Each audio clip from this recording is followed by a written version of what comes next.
తెలంగాణ రాష్ట్రంలో కాంగ్రెస్ ప్రభుత్వం ఏర్పాటైంది, 7 నెలలు అయిపోయింది.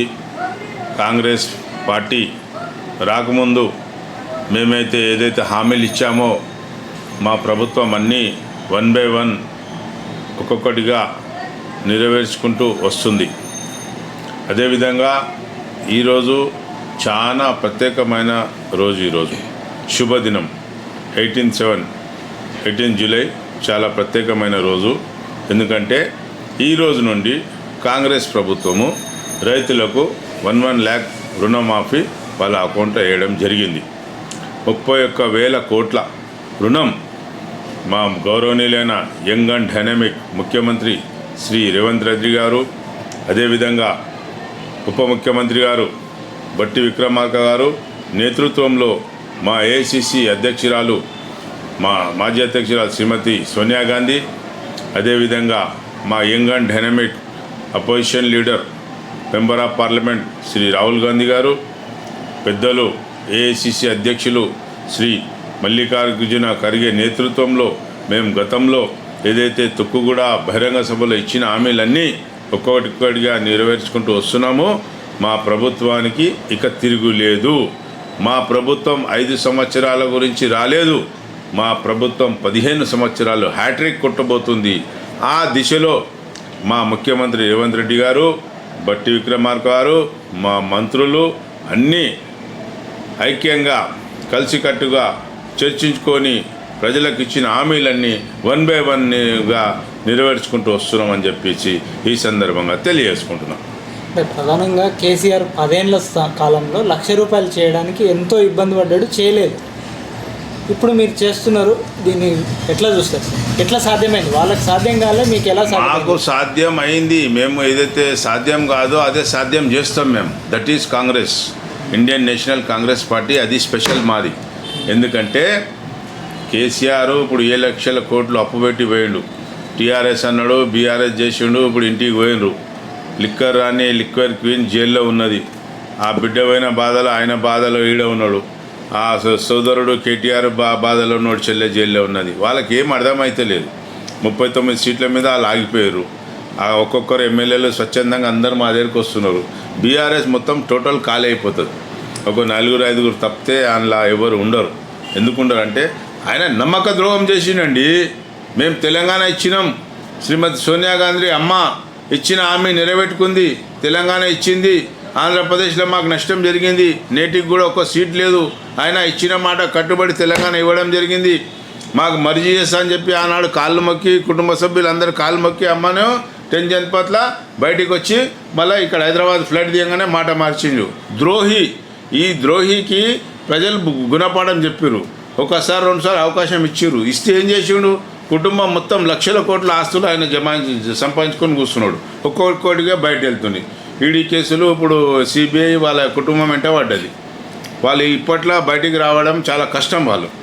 సార్, మరొక వైపు రైతు భరోసా ఇవ్వకుండా రుణమాఫీ చేస్తున్నారు, ఆ నిధులను దారి మళ్ళిస్తారని ట్విట్టర్ వేదికగా కేటీఆర్ స్పందించాడు. దీన్ని ఎట్లా చూస్తారు సార్? కేటీఆర్ పిచ్చోడు అయిపోయాడు. ఎర్రగడ్డలు తీసుకుపోయి జైన్ చేయాలి. వాళ్ళు మాట్లాడిన దానికి ఏం అర్థం లేదు. మా ప్రభుత్వము, మా Congress party, Indian national Congress party మేమైతే ఏదైతే హామీ ఇచ్చినామో 6 గ్యారెంటీలు తుక్కుగూడలో ఇచ్చినాం. అదేవిధంగా మా మేనిఫెస్టోలో 400 పైగా మేము హామీలు మెన్షన్ చేసినాం. మా ప్రణాళిక మాకున్నది. మేము 1 by 1 మేము ఇచ్చిన హామీలు ప్రజల వాళ్ళకు నెరవేరుస్తాం. ఈ 5 ఏళ్ళు పూర్తి చేస్తాం, మళ్ళీ 5 ఏళ్ళు పూర్తి చేస్తాం, మళ్ళీ 5 పూర్తి చేస్తాం. 15 ఏళ్ళ మాకు ఉన్నది. ఈ రాష్ట్రంలో మేము 15 ఏళ్ళు పాలిస్తాం మినిమం. మేము ఆ దిశలో అడుగులు వేస్తున్నాం. ఆయన కేటీఆర్ వాళ్ళే అన్నీ మేము పట్టించుకోమండి. వాళ్ళే మీరు కూడా అడగవద్దు. ఎందుకంటే మేము ఏం హామీ ఇచ్చినాం, ఇంప్లిమెంట్ చేస్తున్నామా లేదా? ఇప్పుడు ఏంది, డిసెంబర్ 7న మా ముఖ్యమంత్రి గారు రేవంత్ రెడ్డి గారు ప్రమాణ స్వీకారం చేశారు. ఇప్పుడు అన్నీ చేసుకుంటూ వస్తున్నాం. మధ్యన పార్లమెంట్ ఎలక్షన్లు వచ్చినాయి, కొద్దిగా ఆగింది. ఇప్పుడు ఆగస్టు 15 లోపల అన్నాం. ఈరోజు ఎంత 18 జూలై. ఈరోజు ఇంప్లిమెంట్ అయినాయి కదా, అన్నీ అయితే మేము ఇచ్చిన హామీలన్నీ నెరవేరుస్తాం. విన్నారా? మాకు ఆర్థికంగా మాకు బడ్జెట్ లేదు. అయినా మేము ఎట్లా చేయాలనో, రాష్ట్రాన్ని అభివృద్ధి పదంలో ఎలా నడిపించాలనో, ఏం చేయాలనో మా బట్టి విక్రమార్క గారు, మంత్రులు, మా ముఖ్యమంత్రి గారు అందరూ కలిసి మేము ప్రణాళిక సిద్ధం చేసుకొని వాళ్ళు డిస్కస్ చేసుకొని ఎట్లా అమలు చేయాలి, 1 by 1 నిధులు ఎట్లా తీసుకురావాలి, ఏం చేయాలనే ప్లాన్లా ఒక్కొక్కటి చేసుకుంటూ వస్తారు. ప్రజల హృదయాల్లో మేము నిలిచిపోతాం. సార్ ఇప్పటికే బీఆర్ఎస్ నుంచి 10 మంది దాకా వచ్చినట్టున్నారు ఎమ్మెల్యేలు. ఇంకా ఎంతమంది వచ్చే అవకాశం సార్? బీఆర్ఎస్ నుంచి ఇప్పటికే ఇప్పుడు పోచారం శ్రీనివాస్ అయితేని పెద్దలు, ఇంకా చాలామంది పెద్దలు, కేశవరావు గారు అయితే రాజ్యసభకే రాజీనామా చేసిండు, వచ్చారు. చాలామంది వచ్చారు. సోదరి విజయలక్ష్మి గారు, మేయర్ గారు వచ్చారు. అందరు వస్తారు. స్వచ్ఛందంగా వాళ్ళంతా వాళ్ళే వస్తారు. ఎందుకంటే బీఆర్ఎస్ కుటుంబ పాలన అయిపోయింది. 1 man షో. వాళ్ళు ఎట్లా ఎగిరో వాళ్ళ మనసుకరి కాడ వయం తీసుకున్నా వాళ్ళని డిసిషన్ తీసుకుంటారు. కేసీఆర్, కేటీఆర్ వాళ్ళ కుటుంబ పాలననే. ఇక్కడనేమో డెమోక్రసీ ఉంటుంది. ఇక్కడ ప్రతి ఒక్క కార్యకర్త మాట్లాడచ్చు, ప్రతి ఒక్క నాయకుడు మాట్లాడచ్చు. మా దగ్గర అట్లా లేదు. అందరికీ న్యాయం జరుగుతుంది మా ప్రభుత్వంలో. విన్నారా? బీఆర్ఎస్ అనేది భవిష్యత్తులో తెలంగాణ ఉండదు. ఒకటి బీజేపీ ఉంటుంది, 2 కాంగ్రెస్ ఉంటుంది, అంతే. ఎందుకు సార్ మరి బీజేపీ నుంచి కూడా వచ్చేవాళ్ళు? బీజేపీ నుంచి అంటే ఇప్పుడు గతంలో, ఇప్పుడు ఇంతకుముందు ఎలక్షన్ల ముందు అందరు వచ్చారు కదా. బీజేపీ నుంచి వచ్చారు, బీఆర్ఎస్ నుంచి అందరు వచ్చారు. ఇంకా బీజేపీ కూడా ఏంటంటే ఇప్పుడు బీజేపీకి 8 వచ్చినాయి, మాకు 8 వచ్చినాయి. ఒకటి ఓసీకి వెళ్ళిపోయింది మెంబర్ 17 ఎంపీ సీట్లలో. మాకు 2-3 సీట్లు మార్జిన్తో పోయినాయి. మేము పుంజుకుంటాం.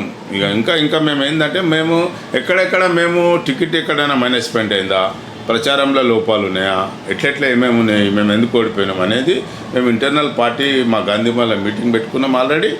మా ఏసీసీ నుంచి పెద్దలు వచ్చారు. ఎక్కడెక్కడ ఏమేమి ఎట్లెట్లయిందో భవిష్యత్తులో అలా జరగకుండా నెక్స్ట్ మేము 110 సీట్లు రావాలి మాకు నెక్స్ట్ ఎలక్షన్లో. ఆ దిశలో అడుగులేస్తాం. మేము ప్రజలకు మేము ఏమేమి ఇచ్చినాం హామీ అన్నీ చేస్తాం. ఇంకా కూడా మేము కొత్తవి కూడా మేము ఇంప్లిమెంట్ చేస్తాం.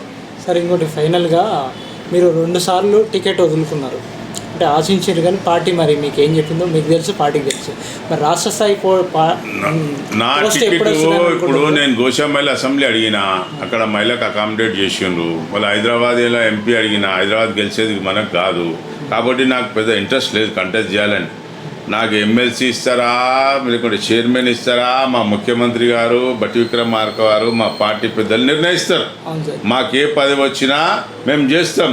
ఏ పదవి లేకున్నా మేము కాంగ్రెస్ జెండా మోసుకుంటాం. 35 సంవత్సరాల నుంచి వస్తున్నాం. మా సోదరులు ఉన్నారు.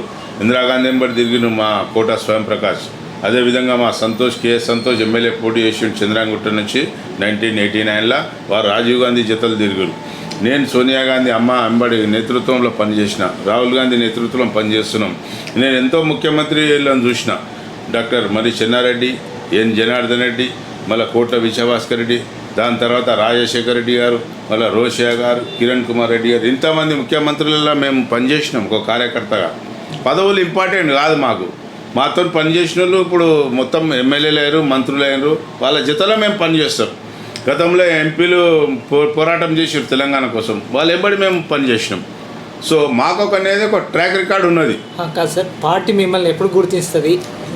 త్వరలోనే గుర్తిస్తుంది. విన్నారా?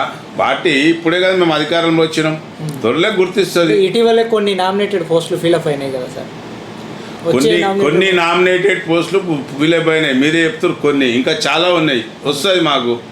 మాకైతే ఎమ్మెల్సీ కావాలంటున్నాం. నామినేటెడ్ చైర్మన్ మీద పెద్ద ఆసక్తి లేదు నాకు. ఎమ్మెల్సీ కావాలి. ఒకవేళ పార్టీ లేదు, నీకు నామినేటెడ్ చైర్మన్ ఇస్తా అంటే కూడా ఓకే, ఏదో ఒకటి చేస్తాం. ఏమన్నా ఏం లేకున్నా అని కూడా మేము పార్టీలో ఉంటాం, పార్టీ పని చేసుకుంటాం, ముందుకు పోతాం. ఇప్పుడు ఆమె ఇచ్చిన హామీలన్నీ మేము ప్రజల దగ్గరికి తీసుకుపోతాం. నిన్న ప్రజాభవన్లో మీటింగ్ అయింది. మేము ఏమేమి ఇంప్లిమెంట్ చేస్తున్నామో ప్రతి కాన్స్టిట్యున్సీలో చెప్పే బాధ్యత మా పీసీసీ ఆఫీస్ బేర్ల మీద, మా కార్యకర్తల మీద, నాయకుల మీద ఉన్నది. నా వంతు కర్తవ్యాన్ని మేము కూడా ప్రజలకు చెప్తాం, ప్రజల దృష్టికి తీసుకెళ్తాం. మేము ఎప్పుడే అధికారంలోకి వచ్చినాం, ఏమేమి చేసినాం అనేది చెప్తాం. ఇంకా కూడా చేస్తాం. మా ప్రభుత్వానికి తిరుగులేదు. Okay sir.